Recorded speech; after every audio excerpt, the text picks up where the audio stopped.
Hello, everybody, and welcome to an exciting episode of Bloody Good Horror. My name's Eric, and I'll be your host for this evening, where we will be reviewing the Spanish horror film Piggy, which I've heard described as a slasher, and to the person who said that to me, that is inaccurate. So, words have meaning, sir. Let's try to remember that. Joining me tonight on the show, first up from Manhattan, New York City, fresh from a baseball game, drinking beers, got 5 o'clock shadow. It's really doing it for me there, Schnars. Welcome, John, to the show. This is like a 5+ day shadow. Ooh, sexy. Sir, your voice is all low. You really got a thing going on right now, John. Advertisement for the live stream. And last up tonight, joining us from the Zombie Girls. She's on the West Coast. Please welcome Matilda to the show. Hey, nice to be back. What was your weather like today, Matilda? It was beautiful with visibility all the way over to San Francisco and past it when I was up in the Redwoods this morning. It was nice. It's that time of year. Swagger. It's that time of year in upstate New York where like it might be 70 one day and 30 the next. So this is Come on, bro. This is the time of year for tears in the Northeast, I feel like. I feel like you really breezed past the fact that this isn't I think a unique combination here for the pod. Have we not done this trio before? Something tells me we have. I don't think so. No? Come on. We don't do trios period all that often, and then, this crew, come on. I like how you said period and then added a qualifier. That was funny. Period. All Period. Semicolon. Can you not do that? No. All right. I'm sorry. All right. We're here to talk about Piggy. Casey picked this movie and then said he couldn't do the show. So thanks, bro. Let's take a quick break and do just that.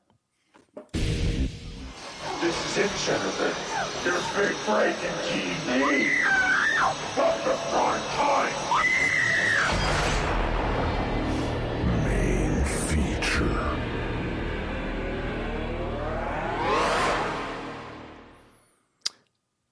Eric, I want to be generous to Casey and just say that I was campaigning for this movie at the end of last year as like a potential get it in for the 2022 list. I would say I was doing that primarily based on the poster, which is evocative, and the name of the movie itself, right? I mean, There's another movie poster that it kind of reminds me of. Revenge. Yeah, that's the British film, right? With the pregnant lady. What movie is that? No, well, Prevenge, I think. Prevenge. The one Prevenge. you're thinking Poster, about. from my memory, the poster looks very similar to this. I don't know. There's like a lady and she's standing. I don't know. With blood, She's standing and walking. For the record, Matilda shaking her head. Yes, thank you, Matilda. Yeah, all right. That's right. All right, John. They never put women on movie posters. That's what's weird. So, John, I'm not really comfortable making jokes about this movie, so that's all I have for a segue tonight. So please bring us the word of the day.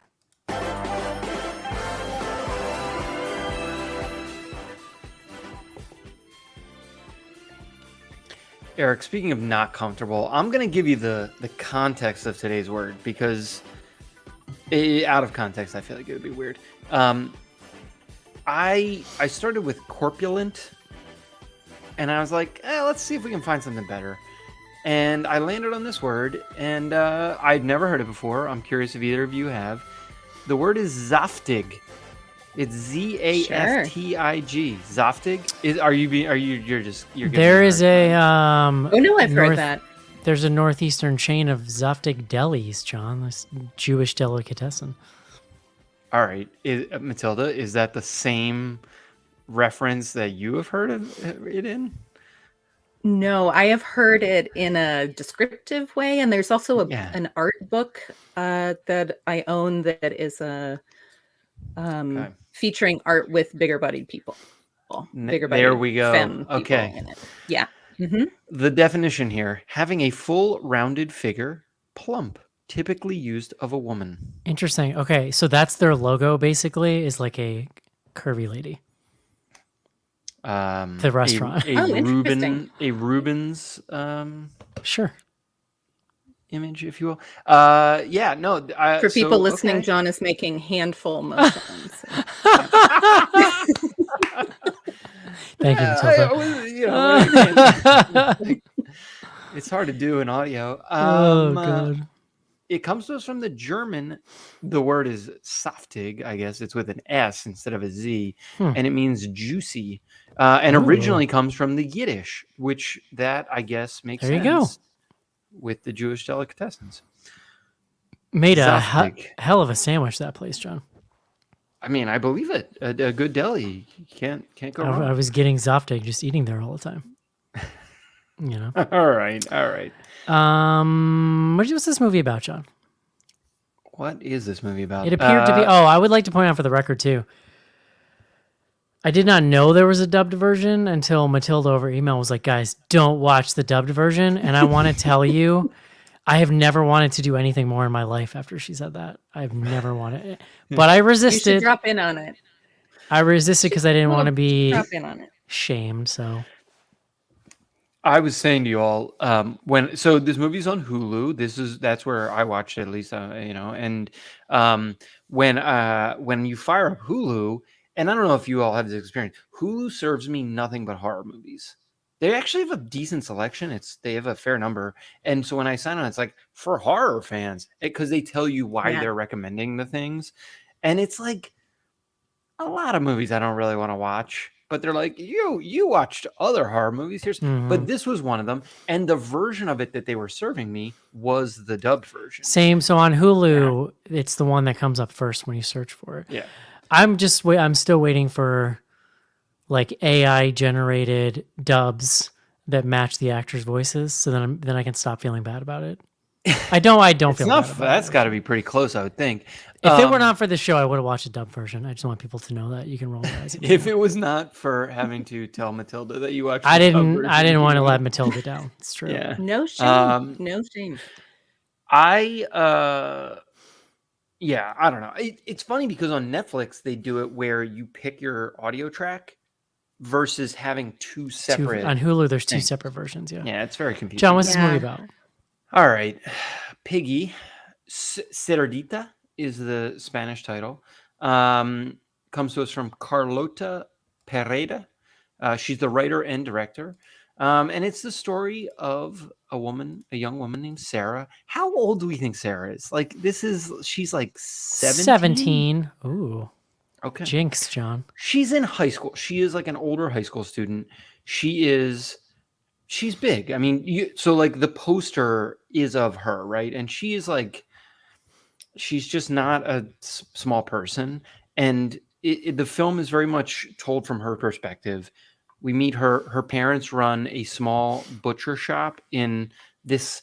I mean, the town itself is small. It's like a very, not rural, but it's like an old world European town in Spain somewhere. They run the butcher shop. They're talking about the running of the bulls, so somewhere near Pamplona. Because she said think they do that everywhere, though. No, I think it's like a thing. I think that's like a. I'm gonna need proof of that. Sure. No, please. The dad I recognized, and I cannot. I was looking to see if I could place him in something. You recognized him? Yeah, he just like looked like a guy who'd been in stuff. I don't know. I mean, he's like an older Spanish actor. Like he could have been in any schlub you've seen somewhere else. Well, remember that movie Delicatessen, which I was just thinking about Delicatessen. Yeah, he could have been in there. He was typecast, right? Like he's like the dad is schlubby, overweight butcher. Old world European. He's Spanish. Well, they also gross. He's sweaty. He's got like a tank top on all the time. It's like he's hacking moist. At meat yeah, with like several different saws / knives. But so she's like definitely struggling with her own confidence, her own, she's going through all the like teenager stuff. She's not your like prototypical like cute teenager, and so she's also the subject of what I would describe as comically aggressive bullying. Not just like standard movie bullying. This is a whole other level, in my opinion. And so there's like a group of girls that are bullying her. They have a town pool, and she goes there. I think it was during siesta because it was like no one else was there, but it was also the middle of the day. Am I understanding that correctly? You all had a similar interpretation. Sure. It wasn't the morning. She went specifically at a time so no one would be there. Is the important part. Yeah. And like when she goes, we see that there's another dude swimming there. We also see that there is a dead body at the bottom of the pool because there's this scene where she's being bullied. She swims underwater. The girls who are bullying her take her clothes. They're like running away, and they're gonna make her basically have to walk home in her bathing suit, which was a long way away. As she's walking home, she sees this guy who was swimming in the pool with her, who sort of like got up and left, driving a car, and in the back of the car is the girls who are bullying her. And they've clearly been kidnapped. Like it is like there is no doubt about what is happening. And so that tees up the rest of the action of the film, which is basically the town is starting to wrestle with the fact that there is a killer. They find the dead body. There's like the lifeguard. There's the waitress from the pool. They realize that some like dark stuff is going on. They can't find these three girls. Sarah, it is not initially implicated, but then eventually gets like sort of brought into it. Meanwhile, she also has a moment both at that pool scene, small moment, but then later with the person who is doing the killing and abducting. And so she then kind of falls into a relationship is strong. It's not a relationship. She has a connection to him. Correct. Yeah. And that's sort of it. And so there's a little bit of, it's not, I wouldn't describe this as coming of age, but it is a teenage, adolescent, there's like some sexual, not awakening, but there is some sexual exploration stuff going on. I mean, and that intertwined with serial killer / crazy person in the town. Not a slasher, though, for the record. Matilda as our guest. You and Matilda can have at that, I guess. Matilda as our guest. Was it you who said it was a slasher? Yeah, she said they were rainbow. I did. That's really funny. Yeah. I didn't think that was you. Sorry, I wouldn't have gone so hard. Matilda, what did you? Go hard. I don't care. That's fine. I can take it. No, I literally thought it was somebody on Instagram. That's really funny. What did you think of this? Yeah. So when this came out, I watched it immediately. This is a movie that I was like waiting for the release of. And the second it hit VOD, I was like, take my money, please. I want to see this. Because from both the trailer and the poster, I thought that I was going to get a fat revenge film, which I'm pretty into. And it turns out to be a little more complicated than that. So I watched it right away, and then no one else watched it. I made a terrible error in the Zombie Girls Discord by saying, I really need someone else to watch this. It's a little bit of a rough go emotionally. And then nobody watched it. So they were like, oh, noted. Thank you for the They're warning. like, no, thanks. Yeah. Yeah. So I think that this is a really incredible movie about bullying and about kind of like the violence of non-intervention. Between the two girls, between the girl and the mom, and between her and the killer in the town. Claudia, yeah, who's her friend who kind of doesn't intervene. And when I am not, people on this may not know this about me, but when I am not watching horror movies, media representation of fat bodies is something that I care a lot about, think a lot about, have a lot to say about. So I'm concerned I'm going to have too much to say about this. But ultimately, I really think that this movie does a good job where some other movies recently maybe have failed. around really representation of a fat experience. Yeah. I mean, that was my biggest question. Look, like, I'm not a woman. I am slender. I have been slender of build my entire life. That is Slender just like how build. it's like how the Lord built me, and I assumed, like, my experience of this movie was that it is. I mean, this main character is treated. It's not even. I don't know. Like, there are movies where it's like about a fat person, and like you're meant to feel bad for them. You're not. I mean, you're meant to feel bad for the way she is treated, but it is clear that she does not feel bad for herself because of the way she is. At least that was like my experience of it. But I was curious, like, the thing that blew me away about this movie is how much of her body we are seeing. Yeah. Throughout the movie. In a matter of fact way. Mm-hmm. I mean, she is running in a very small bikini for a lot of, like, several minutes of this movie. I mean, it's a very like raw, kind of brave performance in that way, I think, just given how emotionally intense it is while all that stuff's happening. So, I mean, and knowing, I knew this was like directed and written by a woman, so like I didn't think it was meant to. It didn't feel exploitative. Like, you're not watching it going like, ooh, like, this is titillating. Like, it's like, holy shit, this is just. But it's, I mean, it is a lot, and what this actress does physically in this movie is just pretty wild. But yeah, I mean, I didn't. It is certainly not the straightforward, as you described it. What did you describe it as? A fat revenge film? Was that what you called it? Yeah, I thought we were going to get some fat, like, because you see people being awful to her and then she's covered in blood. I'm like, all right, I'm in. I 100% had the same expectation, and 100% that is not the movie that you get. So what I would say is I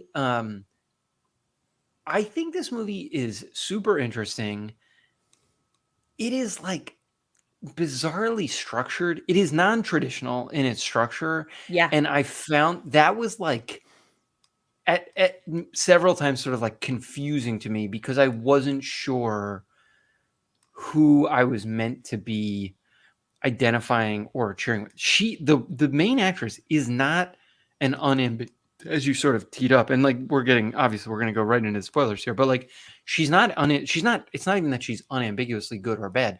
She's like, I would say, unambiguously not doing the right thing. Well, but it's because it's like about her conflict with herself and her actions. Yeah. But so there's no safe harbor here in terms of who you are identifying with as the audience member, as the viewer. And even the, like, quote unquote bad guy here is so thinly painted, which is a choice. Like, I don't think that was like they didn't know how to write the bad guy. Like, I think they intended to not make him a central part of the film, but he acts like he's like Cro-Magnon is the only way I can put it. Like, no, totally. He has like a caveman quality about him. He has like a hot bear Woody Harrelson quality to him. I don't know totally how to describe it. That is not what I was thinking during the movie. No, that's 100. Because I was like, wow, he is handsome. Like, he's not unattractive, but to Eric's point, he speaks basically only in grunts. And he is slovenly in appearance. Like, they make him out to, I mean, they obviously accentuate. There's a shot of him where he has this like vest shirt his on, like gut, and his gut is just so protrusive. So yeah, I don't know. Like, at the end of the day, I did not come away from this being like, whew, like, love that experience. It's a really interesting movie, and I'm like glad I watched it, but I didn't, even while I was watching it, I didn't 100% know what to make of it. I think I know what to make of it now, but I'm, again, like, that is sort of like in a nice, it's like in its specific place. I don't know. And Eric's point about we could also ask the question of like, is this a horror movie? I don't know. Like it does a lot of thrillery, horror-y, slashery it's things. like it could be a Criminal Minds episode. Like that's the horror vibe we're going with here, I think. Yeah, yes. I have some nice things to say, and then I have some criticism, but I think largely like the first 15 minutes is very compelling. Like where we get the setting, we meet our main character, and then we see her go through, essentially we get like a pretty brutal slice of what her life is like being bullied. So it's like the girls coming in her parents' butcher shop, and then later she finds out they took a picture of her and her family and are mocking them on social media. Then it's like she goes to the pool when she doesn't think anybody's going to be there, and then the people turn up. The whole scene where the girls are bullying her at the pool is like one of the most uncomfortable things I've ever seen. It's brutal to watch. It was too aggressive for me. I like almost don't believe that people are that mean. You always say this when we talk about bullies. You know that I can make a super cut if you say. It's more funny to me that she somehow ran into all of the bullies in this town in one afternoon. Like, because then later she runs into the dudes. Like that was the part where I was like, and then all right, are they waiting? Yeah. Are they waiting around corners for her at this point? But no, but the whole sequence is extremely compelling. Yeah. All the way leading up to seeing the killer, like the killer reveal, seeing her peers in the truck, and then ultimately making the decision to not help them. And it ends with that great kind of crazy little moment where they're making eye contact with each other, her and the killer, and he just slowly reaches out and he puts her belongings on the ground. Like, he leaves the other girl's towel. Oh, right. But so it wasn't her stuff. I guess I was. No. It was Claudia's. And towel. then she just gives her a subtle nod and a wave, a subtle nod and wave, and he goes off.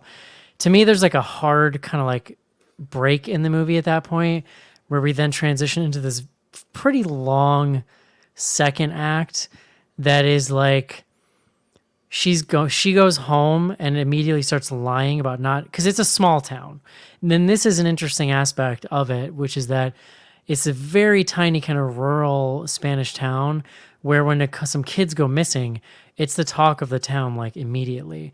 And so she immediately starts lying, but then also it's like she's putting together like, shit, she's not doing a good job at covering her tracks, or she's lying before she really thinks about how easy it's going to be to figure out that she was there and that she was with these girls.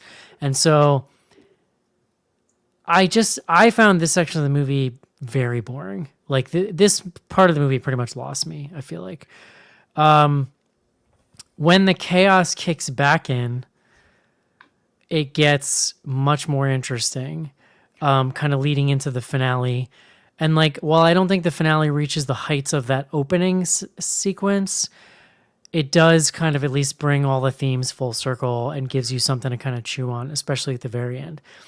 But I think the most compelling part of this movie is just this slice of life into this bullied person who not only is bullied by like people, but also her mother. Like that's a really key thing. Yeah. And her father's just kind of oblivious and disconnected. I think this main actress is like very compelling. Just the different intensities and levels of emotion that she's kind of being asked to convey. She does a really great job. For me, I wish the movie was more horror-y, or I wish there was more horror action going on while she's trying not to get caught, right? Like maybe, but there's more murders and, Well, to your point, that middle section, the second act, and it's a long second act. Like I feel like it's 20, 30 minutes, and then it's like 50 minutes, and then it's 20, 30 minutes at the end. Totally. We don't know what the hell the killer is doing that entire time. I think he just disappears entirely, right? Like I don't, and it actually becomes, to me, it was somewhat of a surprise. Up in the hardware store, I think. I mean, all right, you're right. Like he's around, but like when we do get to him at the end, and when she finds the girls, I was like, what the hell? because I had sort of assumed those girls are straight dead, which is also what Sarah assumes. It's weird which that is why wakes... she's comfortable lying, and then it becomes that's like the drama or the tension in the final scene is like she's gonna get caught in her lie because these girls are alive. You know what I mean? Like I really like that moment. But it, like, there's like so much shit that goes on. I thought it was weird that after she passes out, and he takes her back to his saw lab or whatever, that like because to him he's like in love with her, right? So like, wouldn't she have just woken up on his bed or in his wherever he lives, or like he had her hoisted up on some piece of metal like next to the girls that were tied up. I just thought that was strange. Like, well, no, she was in like the next room, wasn't she? In it. She was in a not comfortable place. Is all I'm saying. Yeah, he wasn't. Yeah, he definitely was not. Treating her. John, wouldn't you put your love on like at least your dirty straw mattress this guy probably has or something? Look, that guy works in mysterious ways, Eric. Like, one should not. A lot of riz on that guy. You know what I mean? Yeah, his intentions. No, but like that, all of the unevenness of this movie is in that middle section. I thought the mother-daughter stuff was fine, but it does feel so weird. It like almost turns this into a like not like a story of the week. Like after I was like just whatever, gonna say after school special. Yeah, like an after school special. There are moments because that stuff didn't feel, to me at least, any like new or deeper than the version of that you've seen in other movies of like daughters and moms. I mean, I think the most interesting aspects to me are like, it's when they're really dialing in on this idea of, you know, it's like, okay, you've been bullied and you are filled with rage about it, but then it's like she's forced to stare in the face of what it would actually mean to like take out that rage and hatred on someone. And she's forced to make a choice. And, you know, it's like a lot harder.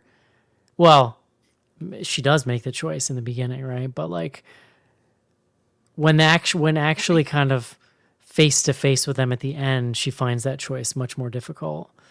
In those moments where one of the girls is still calling her Piggy. Right. Yeah.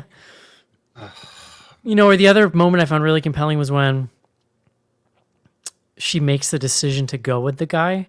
Like those moments where she is teetering back and forth and not sure what she's going to do. I think that's when all of the themes kind of combine. Like everything feels the most powerful in those moments. Well, I feel like. Look, I'm very curious how you all experienced the last sequence of this movie, but like, I thought she killed both of them.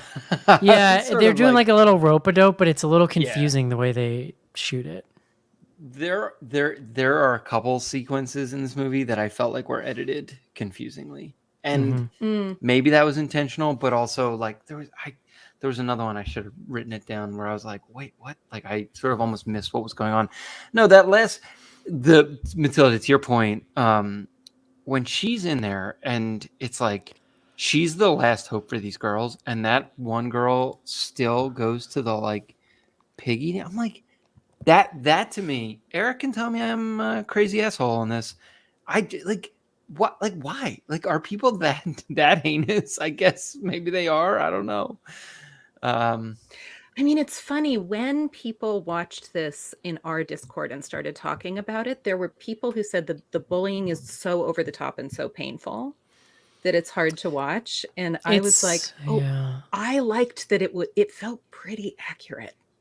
Yeah. To me, honestly. Like, and I think that what this movie does well is that it actually, like, there are other movies with fat characters where the director invites the audience to be in on the bullying, right? And that can be kind of like fun in the like truffle shuffle way in the Goonies, right? That can be kind of like sure. Tina's death by Winnie the Pooh in Scary Movie, right? Like those ways that we're invited to feel that or about a fat character, or it can be something that is a little bit more like grotesque pity, which I think is a little what the Aronofsky situation is currently.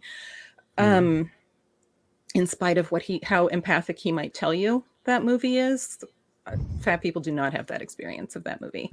I mean, I think that this movie forces the audience to contend with it as violence, right? Like all that fat calling from the car, all the way that they're like run her over. I feel like there is a level of disgust and discomfort with fat bodies that the kids know about, right? And translate. And it's extremely visceral. I feel like that in the is movie. Yeah. Like the way it's presented. It's pretty right on.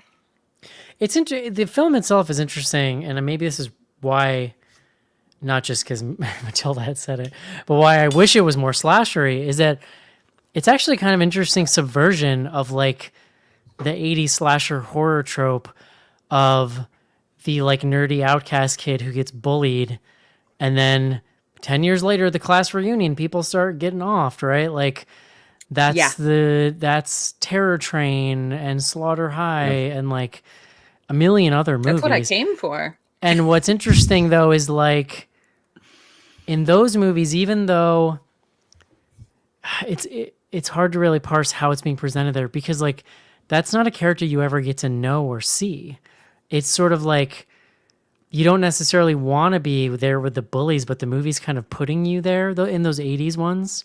And so then that person gets killed or maimed and just disappears. And then they're still being othered even as the story goes along. What's interesting here, the reason why I call it a subversion is because like it's actually just putting us in the driver's seat of like that character that's being bullied. It's an inversion, not a subversion. Right. Yeah, but sure. Semantics. It reminded me a little bit about do you remember when The Accused came out in the 90s, the Jodie Foster sexual assault movie? And there was a lot of media and a lot of press about how difficult that scene was to watch because it was the first scene shot from the point of view of the person that it was happening to. It was the pinball machine, right? That that scene. I've never actually seen the the movie, movie, on but and on. I feel like I think we watched just the rape sequence in a film class I was in, so I've never seen the rest of the movie. I've only seen That's wild. Yeah, it's shot from her perspective. And I feel like this movie, it forces you to, like I said, it forces you to contend with it as violence in a way that, and I think also, John, I just want both of you, like, I think it's hard to talk about. Like, I'm somebody who like lives in a fat body, grew up fat, and kind of like, and that's the word I use for myself. So that's fine. Nobody needs to save me from that word. It's just the factual assessment of the situation.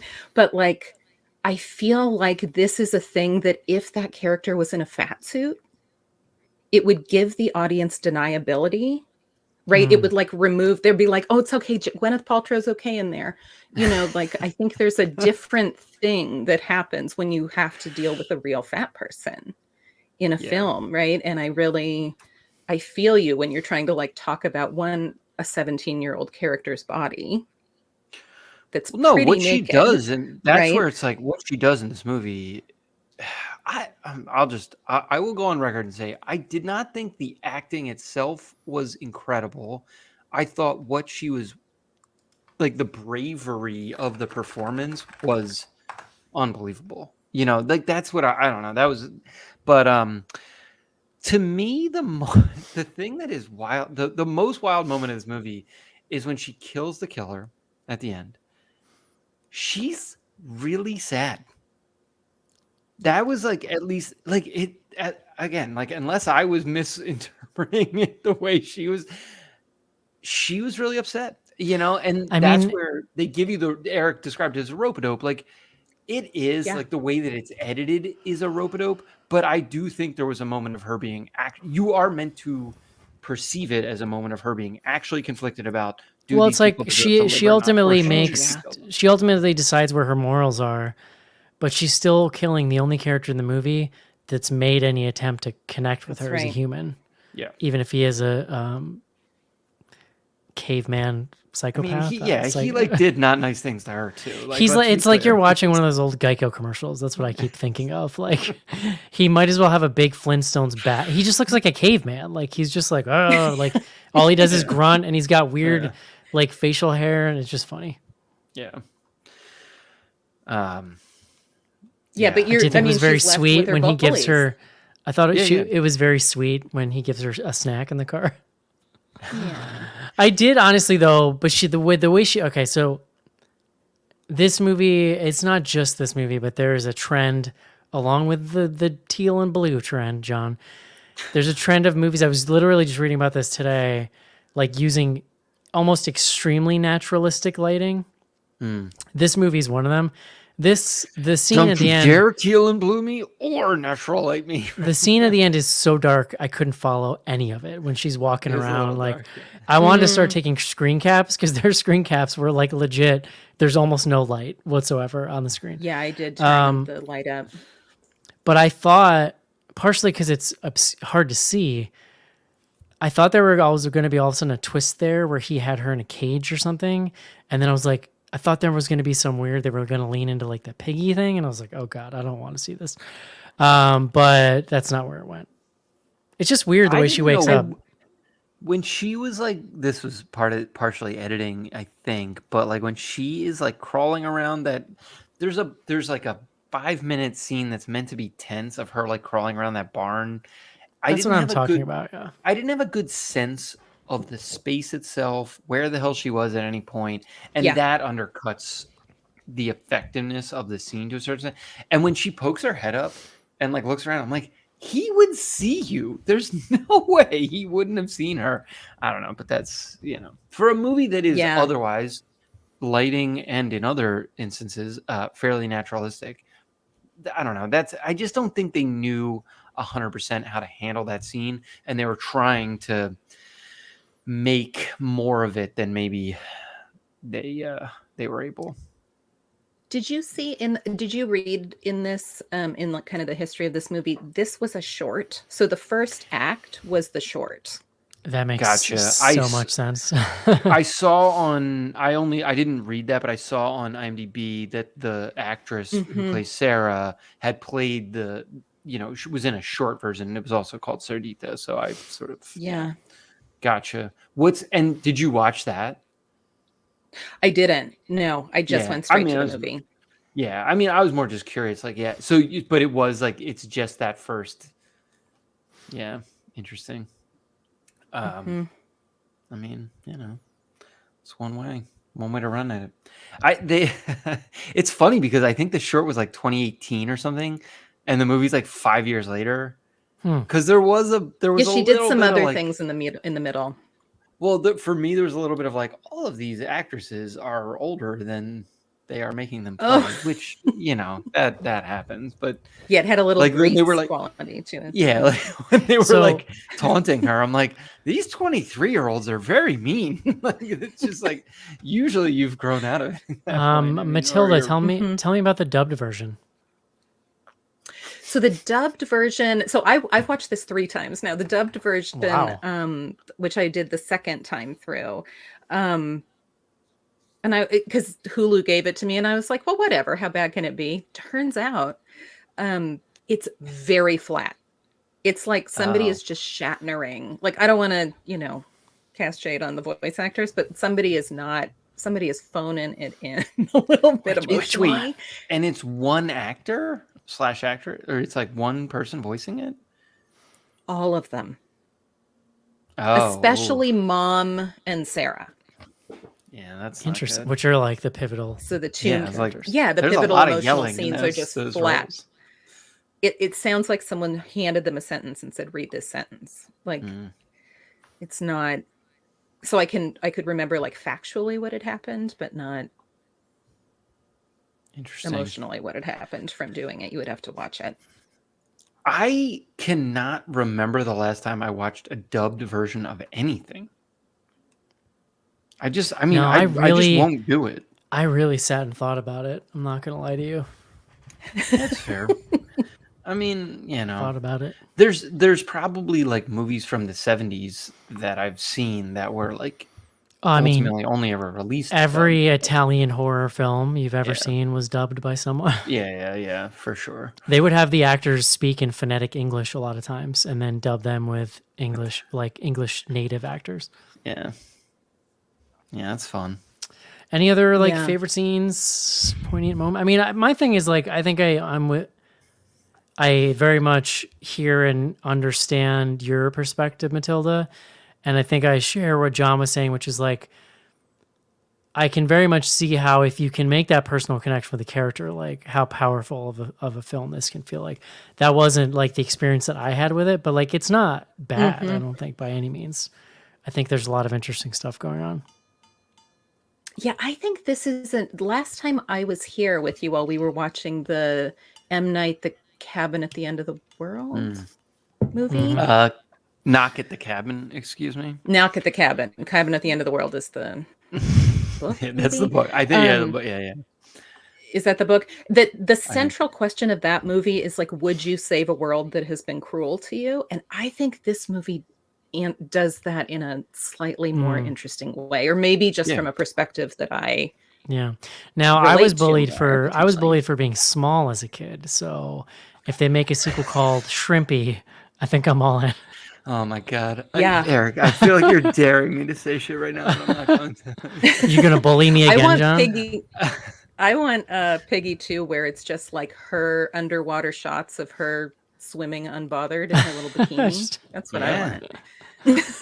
Piggy too. I mean, that bathing suit they had her in, I mean, it was very, very small. Even by standards of not a large person, I was like, oh my gosh. So it seemed very hot there, John. Everybody seemed hot. Yeah, it was. It definitely was hot. And no AC in that house. Brutal. Yeah, I mean, I'm glad we watched this. I am glad Matilda was here to talk about it, and I very much appreciate your perspective on it. I don't know, like I said, I didn't have a great handle on, how well this was treating the central character. Some of it's it's also in Spanish, which there is that level of you get that level of remove in any foreign film to a certain extent, but it is interesting. And you're right. It is, the central question is similar to Knock at the Cabin, and I fully co-sign. This is a more interesting version, and the resolution is more interesting because it's more complicated. So, how about Claudia? She's gonna have a hook for a hand for the rest of her days. Yeah. And I appreciate talking about it because I think it's very hard to discuss bodies that we've been taught to not mention in a very matter-of-fact way. So I commend you, because I know that can feel really emotionally uncomfortable if you're not part of a group that has that kind of body, right? So I appreciate. I worry that's why Casey sat out this episode. No, I'm just kidding.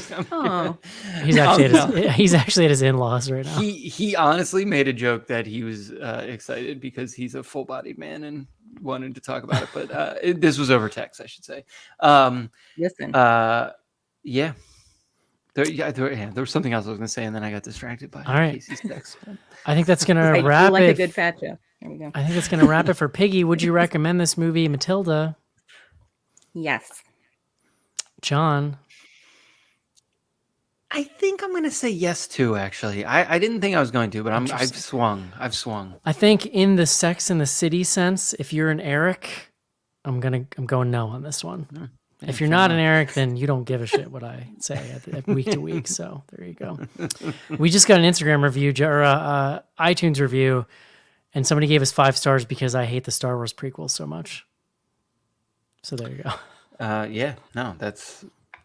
didn't was there someone defending the Star Wars prequels? Who was that? John, I can't have this conversation. Get on the internet, okay, John? I can't do this. But I'm saying I thought we that you got credit for hating them. I also hate them. No, I think I was explaining my theory about nostalgia and how young people we're gonna love them, and now they do, and we now live in that world where those people exist, John. I do, yeah. I remember. Listen, I'm not saying if you're hanging out and they're on cable, you can't watch them. I mean, they're perfectly fine cable watches, but like, I thought you were trying to take credit for starting like these are bad. I'm just saying they mentioned me in the review, John.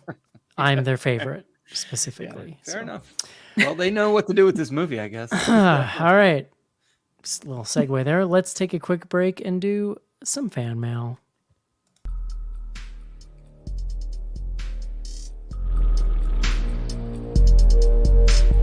Send feedback to info@bloodygoodhorror.com or on Twitter using hashtag AskBGH. Join Patreon to get back episodes and much more. Patreon.com/bloodygoodhorror.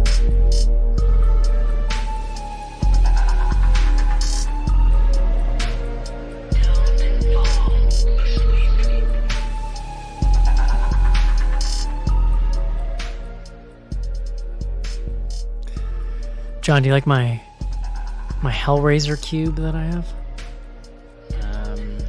Sure. Is it a Shishibo? Are you familiar with Shishibos? No, what's a Shishibo? Oh, God. I don't know. There was like a fad. There was like a mini fad that went around the schools here, and we have several Shishibos.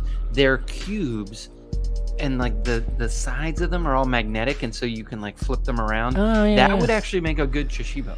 My daughters would call it a fidget because that's just a word an overarching word kids use now, which is fascinating. John, Shishibo is a fidget. You are correct. This is from a sketchy Chinese company called Temu that for some reason had these on sale for $12, and they're like they're weighty. They're not like it's really nice. Comes with a little stand so you can like put it up on its corner there. Yeah, I've heard Temu very big. They were like one of the. It's a hot. App is it? in the old app store? Yeah. Cool. So you're just part of the CCP's general mind control situation. Well, one day I got convinced I should start looking at Shine for clothes, and then I was reading an article about how like they're all filled with mercury or something. So I was like, all right, maybe not. What do you think's in that their puzzle box? I try not to mess with it. I'm gonna wash my hands. Don't lick it. If a little knife thing sticks out of it, just stay away. Oh man, I forgot that. Shit.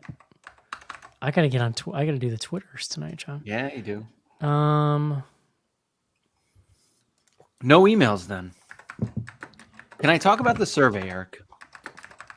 Why don't you do that while I get my shit together? God, your keyboard, the clacking. I don't know what's going on. Yeah, have you seen it? Have you seen my keyboard? No, I know what keyboard. I love a clacker. Yeah, he's a clack keyboard. It's designed to clack. This is from like 1984, John. It's meant I know, to be but loud. I feel like we hadn't heard it for years. I like to make my presence known. Clack away, friend. Survey. I'm just calling it right now. We're closing the survey on Sunday. That is April, Easter Sunday. If you're celebrating Easter, know that this is your last day to fill out the BGH survey. And if Easter is already gone, then know that the survey is closed. Thank you to everyone who has already filled it out. And, we would love to hear from folks. So there you are. There was a very brief discussion of culling, because one of the questions asks for suggestions of films that you would like us to cover. A wide array of films. Some we will absolutely never cover, just so you're aware. But we pulled some, and I think Piggy actually was on the list. But we're gonna pull some of those, and we're gonna do them as follow-up polls, little quick snap polls. When we can't decide what to watch, we're gonna come to you. And so get out there, fill out the survey. We appreciate it. Eric, was that good? Was that a good? Do you need to clack any more clacking time or? I muted while I was clacking. I forwarded you an email, John, about Caitlin and her Google Drive issue. She's still having issues. My buddy Caitlin and I have interacted many times. Oh, this is from the second. Have you talked to her? Yeah, no, we're resolved. I'm pretty sure we're resolved. So okay, sweet. We're good. Patreon.com/bloodygoodhorror. We did have one email. Where did I put it?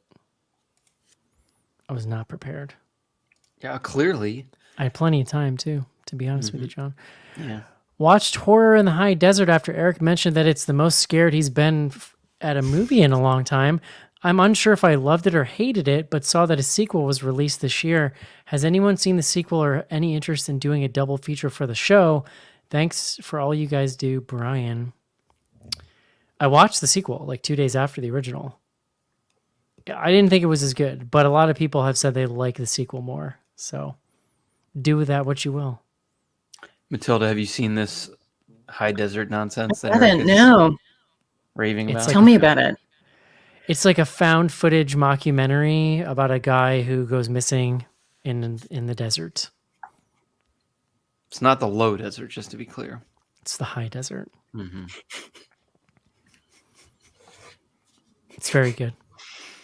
Yeah. I mean, I'm interested. I'm gonna look at this. It's on Amazon. I think it's on Amazon, right? Isn't that what you Amazon, said? yeah. Yeah. Maybe I'll give it a look. John, well, if you're listening to the live show tonight, there's a Thirsty Thursday happening tomorrow night. It will have already happened by the time, if you're listening to this on the regular feed. 8:30 Central Time, they're going to be watching Splinter. Hashtag tweet with BGH. And you can follow the Twitter account BGH Thirsty Thurs. So there you go. Now we got to try, let's see. I'm going to try that.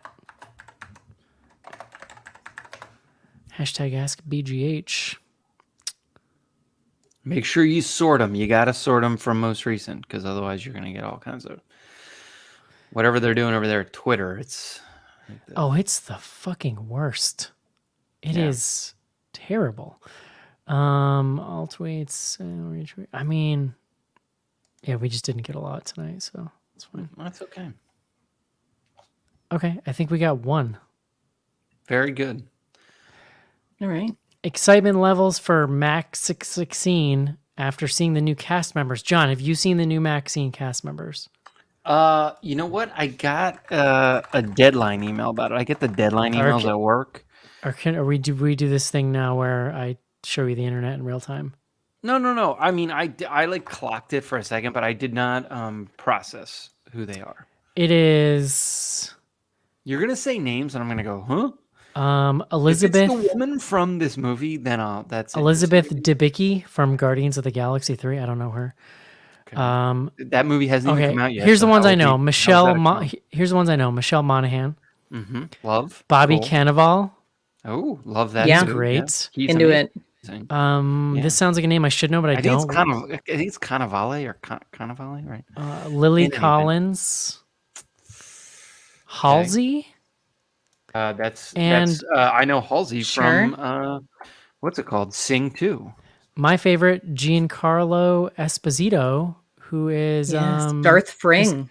It's from Mr. Fring from Breaking Bad, and Kevin Bacon. Kevin Bacon in Maxine. Yeah. So that's a pretty wild cast. So the budget is going upward from. So Maxine, the film follows Maxine after the events of X as a sole survivor who continues her journey towards fame, setting out to make it as an actress in 1980s Los Angeles. Yeah, I just mean like the budget on those first two movies was like $1 million. It's gone up, yeah. Like there's just no way you're getting this level. Could be cool though. I mean, that's exciting. No, that's awesome. I'm very excited by what you just went through. So I'm also excited after seeing Infinity Pool to see more Mia Goth. Good Lord. Going Mia Goth, yeah. I mean, did you need more? Like, what can't she do? You know? I know. Mia Goth says it's the biggest story of the three with the highest stakes, and Maxine has gone through so much at this point. So when we find her in this new world, she's just a force to be reckoned with, and she goes through some pretty wild adventures. Which she's gonna sex murder some people. If Mia Goth is saying wild adventures, you know that shit's true. It's feral. Yeah. So much Mia Goth lately, John. I'm not complaining, but do we start a pool on like whose genitals we see in this, or definitely hers. I mean, she's not holding back. Kevin Bacon does he receive genital mutilation in this film? Yes or no? Do you know what game Rachel started playing after she saw Infinity Pool? She was like, I want to play a game. You name a body fluid and I'll tell you if it's an Infinity Pool. Yeah. I'm just hoping I don't have to see any more gross fried bologna sandwiches being made in Maxine, like in X. I'm all set with that. And then they leave, John. There must be a fridge in that. Well, I guess maybe not, because they leave the hunk of open bologna just on the counter when they all go to sleep with the mayo and the milk. Yeah. Yummy. No, wait. I think the milk goes. That's why, because I think there is a fridge, because I think they put the milk in the fridge, don't they? Are you like bologna? Does it need to be refrigerated? It needs to be covered, John. They're in the South in the summer. It needs to be something. When you go to a deli, is the bologna refrigerated? It usually is. Yes. Yes. Right. They're essentially leaving it on the. Literally, that's the way my brain works. I'm like, this isn't a bit. Like, my brain is just fucked up. When I hear X, I go, man, I love that movie. That goddamn bologna is still sitting on that counter somewhere. Your primary criticisms are food safety. Yeah. Yes. That knife they were stabbing people with was very dirty. Still had mayo on it. It's a waste of mayo. All right. Instagram. We got a couple here.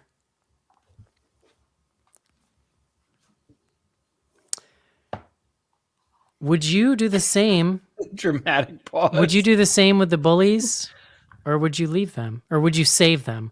So I assume this person means that first opportunity she has. Oh, first of all, though, like, let's be real. What was she going to do in that scenario? I mean, you go immediately to the police and, like, okay, sure. Better.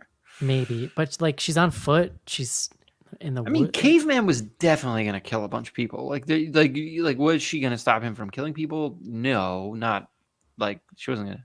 He had already killed several at that point, but yeah. I'm not going to lie. I wanted her to shoot him at the end. Shoot the friends. I wanted her to shoot the. No, I wanted her to the shoot other the bullies. Teens. Not because they were like, just because, not out of any kind of like righteous, like, I want the bullet. Just like, you brought me this far, movie. Just give it to me. Well, that's okay? Yeah, that is the. That's don't withhold for me. It's definitely the cleaner genre reconciliation. Yes. Is like she got, and you know, like that. That in general is that in general, but what you're saying in general is where I end up in opposition of these types of movies sometimes, is I always want them to be more genre-y. So like, because I've seen movies like this that have very strong perspective and an emotional core, and they're trying to say something, but are also really genre-y, and those are the ones that succeed for me. So when they're not just like on the other side of that mark, I'm always like, give me more horror. Do it. So at the end, I was just like, shoot them. Like, do the crazy thing. I feel like they tried to have it both ways, which is like they gave you the moment of like, oh, she killed him, and then she didn't. You know, right. So I was a little bit satisfied that Claudia has to live with something different about her body going forward. Oh, yeah. They showed that hand so many times. Like, they show you how deformed it is a lot in that sequence. I think that's yeah. Eric, I'm sure you've seen Revenge, right? Like, if you have kind of like the wish for more genre after this type of thing. I didn't like that movie either. We did that on the show. Yeah. No, I was not crazy about that movie. I don't exactly remember why. Very satisfying. Mm-hmm. But I do remember getting yelled at on that show for not liking it by Sophie. Like, we actually, John, you weren't on that show? No, I'm pretty sure I was on that show. No, you were not. It was me and Joe, and we like legitimately got yelled at because we didn't like that movie. Well, you were wrong. It's okay. I'm over it. It's okay to be wrong. The Straight Chilling podcast. It's like Halloween Ends, but not shitty, right? I don't understand that comparison completely. I guess, does Corey get bullied? Or she gets bullied? the granddaughter gets kind of it's Laurie Strode's granddaughter is being bullied for being like right cute, tall, like like it's just absurd. Like no, like that, but that the fake Michael Myers dude gets bullied too by the band member like punk rock people in that show. Dude, I blacked that whole movie out now that you say that. But okay, let's move on then. Enchiladas or tacos? Enchiladas actually. I like enchiladas unless you're trying to be portable. I was gonna say the enchilada is so much higher difficulty. It's really they're different dishes in a lot of ways. Yeah. I'm gonna give a fat girl answer and say both. I think both. Yeah, I mean that's why why are you making us pick? What you're describing is Taco Bell's business model. Both. Just I want all of it. Both. Let's stack it up. Yeah. Could you wrap it all in another burrito and grill that? Because that would be awesome. Well, the correct answer is chimichanga. If there is a chimichanga on a Mexican, menu, I'm getting the chimichanga. You're right at the chimichanga. I love it's the burrito, fried burrito. It's like, come on, you can't. I haven't been able to eat Mexican food in like 7 years, so I'm not even sure I have a real answer for this anymore. Sorry. Brian says, "Woohoo! Loved this one at Sundance last year. Favorite foreign film of 2022? ? And I'm only reading that to bust on Brian for bragging that he went to Sundance because I feel like that's why he wrote this. Fair enough. I don't know what other. Couldn't remember what other foreign movies were on our radar last year. Yeah. Horror wise, oh boy. Like, were there any on our top 10? Hold on, I'm looking. I don't know. Does Canadian count? I don't know that. Yeah. I don't know that we had anything honestly in the top 10 that was foreign.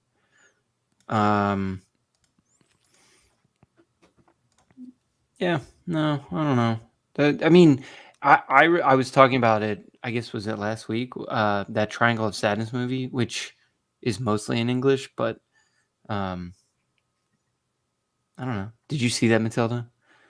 I did. That is not for people who don't like vomit. That movie. Oh, I don't. No, Lord, no. No, thank you. I was content warning. I was laughing so hard in that vomiting sequence. Like it's one of the funniest movies. Like that sequence. Yeah. Holy shit. I could not. I still think about it when the woman's sliding around on the floor. Like it's just that movie's incredible. It's not that it's like a great movie, but there are incredible things that happen in it. It's very enjoyable. It's long. But it is long. Well, that's Eric the problem. Will make you mad. But yeah, I'm in this. I agree. Long and subtitled. Count me in. It's mostly not subtitled, but there is a lot of. Mostly not. Yeah. They're speaking in subtitles. The director is, what is he, Norwegian or something? He's like, I don't know. He's from the Nordics, I think. Next up, did any of you commit minor crimes in your youth? Yeah, I mean, we've gone over this a few times here in the history of the show. Matilda, how about you? You probably have an answer to this point. I did. I mean, I was mostly a real goody two-shoes, but like many junior high girls, I was caught shoplifting makeup. Caught shop? Wow. Caught shoplifting. You went to the clink. For like a minute, yeah. But yes.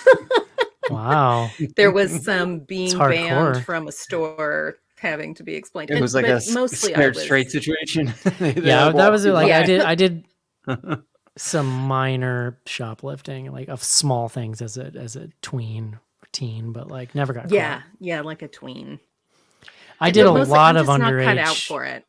I did a lot of underage drinking and lots of things illegal within that context. Further from the drinking, like. I was gonna say I never personally shoplifted. I mean, not anything that at least that I can remember. But I did a lot of drinking, and we were into some like petty vandalism. I would say, it was.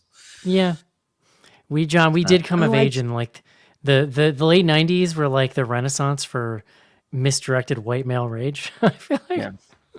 It's just shapeless, just I don't know. I'm angry. Why? I don't know. We had The Offspring, Eric. I mean, Eminem. Rage Against the Machine. Was big. I will. There's one very dumb crime that I committed. I will say this. Oh, do tell. And that is that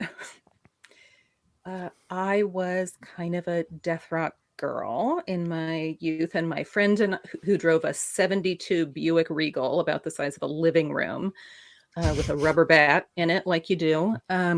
She and I would drive around in the middle of the night and steal people's roses out of their front yard.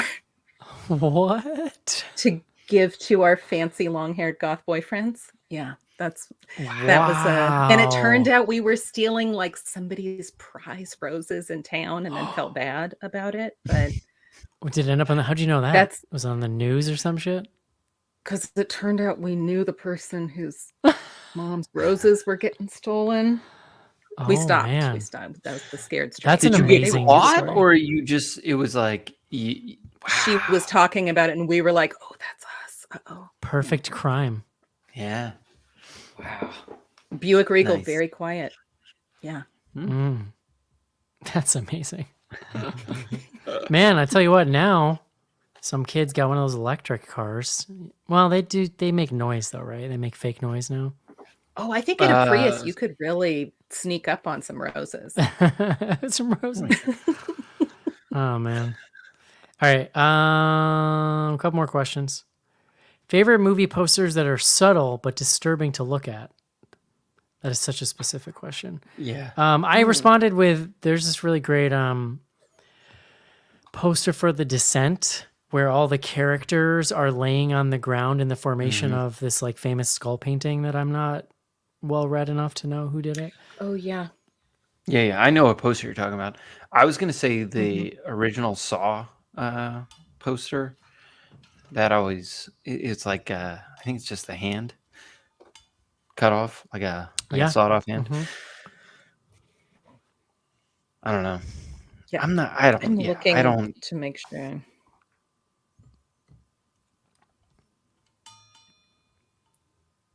I'm fact checking the thing that I think it is.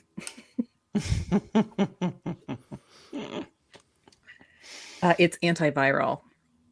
Oh, I think is the our buddy Cronenberg. All right. Cronenberger. Last question, or two questions. What nickname did you have growing up? I think I've talked about people called me Schnars Bars because bars rhymes with Schnars. I did, yeah. I figured that out. Yeah. Schnars. People who are very like like elementary school kids are very clever, but people called me that like almost all the way through high school, which is fine. I don't really care one way or the other. You have a last name that begs to be your first, like that's what people would call you. Well, it's everyone a good called last me name. Yeah, sure. Yeah, I'm too emotionally exhausted today to discuss the nicknames I was called as a child. You've had too much bullying experience with Piggy to talk about it. That's where I'm drawing the line. It's a live wire. Yeah, to me it's Tilly. Like that's a name people don't really call me anymore, but I love that. They're welcome to. But we do when we refer to you. When we're like I'll say Tilly's Eric joining texted and was like, "Yeah," he's like, "Tilly's joining," and I have happy. It takes me a second to be like, "Who?" John takes a second. Yeah. I catch Last question: if you had to have a livestock farm, what animal would you choose? I'm gonna say sheep because they seem cool. Yeah. So I don't think I've discussed this, but our country home that Eric makes fun of me for having at times. Our neighbors, one of our neighbors, is a sheep farm, and they just they're the ones who sell thread or something. Yeah, exactly. They have the like yarn. Yarn. Okay, so maybe I have discussed this. So like the sheep are just like out there in the morning. They just like wander around. They seem they're very pleasant. They don't, There's never like a dog. Like the sheep move around in a pack, but no one's hurting them. I've never seen a human interacting. Now, if you go and buy yarn at a store, it's not made from like real wool, right? It's got to be some synthetic thing. No, it's definitely mostly it's in craft stores. It's synthetic, but in yarn stores, it's real wool. So if you're going to a store that's like wall to wall yarn, it's probably wool. Or alpaca or silk or... Oh, now you, Matilda, as a real knitter, do you only go wool? I try to go wool because it's warm, but also it's cool, right? Like if you make a sweater out of acrylic one, it weighs a lot of pounds and it doesn't behave like wool, right? So it doesn't breathe, kind of like cotton breathes or bamboo breathes. Acrylic doesn't breathe. It's plastic. Natural fibers. So the wool is warm, but also breathes. Yes. Got it. Yeah. All right. So it kind of regulates your temperature.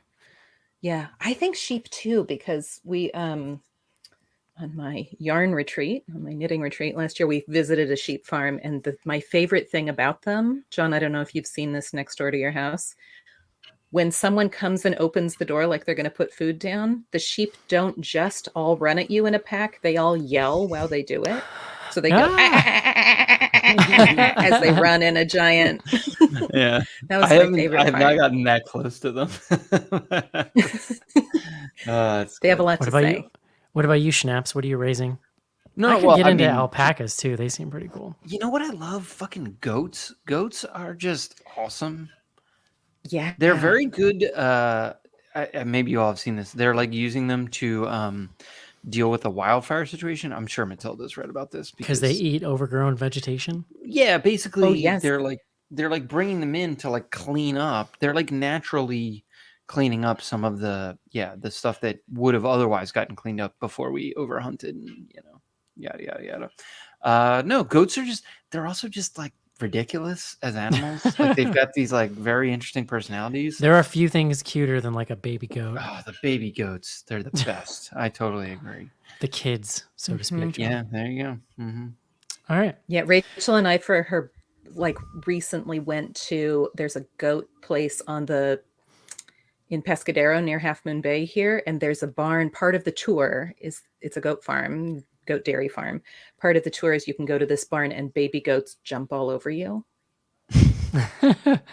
There was a place try to eat every part of your clothes that's hanging off you. Oh my god.